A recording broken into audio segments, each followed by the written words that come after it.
asculta Mama doar mama. Aplauze pentru Crina! Bună ziua! Bună seara!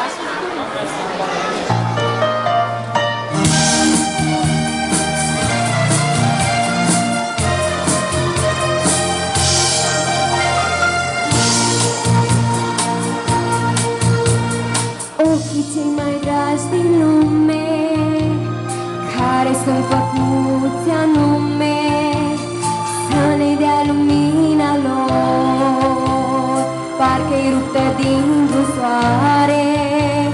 Cine oare, cine are glasul care și-n tăcere, învelit de mângâiere și cu vorbe de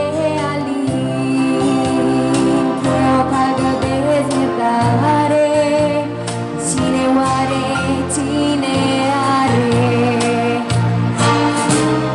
Mama doar mama, fără a fi datoare, îți dă tot ce-i sufletare. Mama doar mama, uitând parcă de sine, ea trăiește doar cu tine. Mama doar mama, găsește alinare, simte când ceva te doare. Mama te învață primii pași în viață și te ajută să-mi